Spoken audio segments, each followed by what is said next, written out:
प्रधानमंत्री नरेंद्र मोदी ने कांग्रेस के घोषणा पत्र को निशाना बनाया था और इस बात को लेकर जाहिर किया कि अगर कांग्रेस सत्ता में आती है तो वो लोगों की संपत्ति लेकर मुसलमानों को बांट देगी। इस पर कांग्रेस के अध्यक्ष मल्लिकार्जुन खड़गे ने एक्स पर पोस्ट किया और प्रधानमंत्री मोदी पर हमला किया। और क्या लिखा आपको पढ़ के बताते हैं।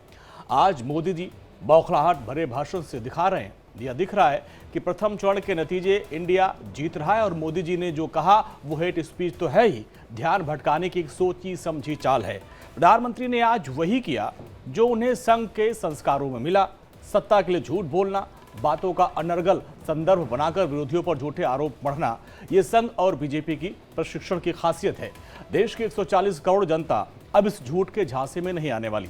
हमारा घोषणा पत्र हर एक भारतीय के लिए है, सबकी बराबरी की बात करता है और सबके लिए न्याय की बात करता है। और कांग्रेस का जो न्याय पत्र है वो सच की बुनियाद पर टिका हुआ है, लेकिन ये तानाशाही है। कुर्सी अब उनकी डगमगा रही है। भारत के इतिहास में किसी भी प्रधानमंत्री ने अपने पद की गरिमा को इतना नहीं गिराया जितना मोदी जी ने गिराया है। ये उन्होंने एक्स पर ट्वीट किया। तो वहीं कांग्रेस अध्यक्ष के अलावा भी कांग्रेस की तरफ से प्रधानमंत्री मोदी पर हमले जारी हैं। कांग्रेस के नेता जयराम रमेश ने भी एक्स पर पोस्ट कर प्रधानमंत्री मोदी पर हमला बोलते हुए कहा कि प्रधानमंत्री जहरीली भाषा में दुनिया भर की बातें बोलते हैं, उन्हें एक सीधे से सवाल का जवाब भी देना चाहिए। 1951 से हर 10 साल के बाद जनगणना होती आ रही है। इससे अनुसूचित जाति और अनुसूचित जनजाति की आबादी का वास्तविक डेटा सामने आता है। इसे 2021 में कराया जाना चाहिए था, लेकिन आज तक नहीं कराया गया। इस पर प्रधानमंत्री चुप क्यों है? यह बाबा साहेब भीमराव अंबेडकर के संविधान को खत्म करने की साजिश है। तो कांग्रेस के तमाम नेता हमलावर हैं।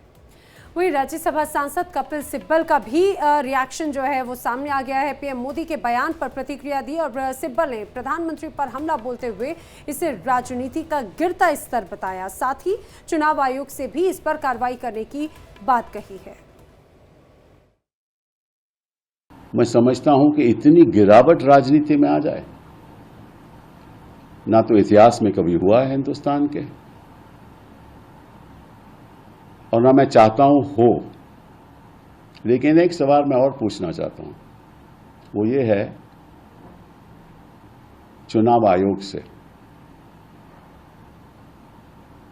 कि आपने तुरंत कोई कदम नहीं उठाया। क्यों नहीं उठाया? ये जो भाषण है इसकी आपको निंदा करनी चाहिए, मोदी जी को नोटिस देना चाहिए, आपको पीनल कोड की धारा 153A में मुकदमा दर्ज करना चाहिए। और इसी के साथ 3 बजे की 3 बड़ी खबरों में फिलहाल इतना ही, लेकिन इंडिया डेली लाइव पर खबरें आगे भी जारी हैं।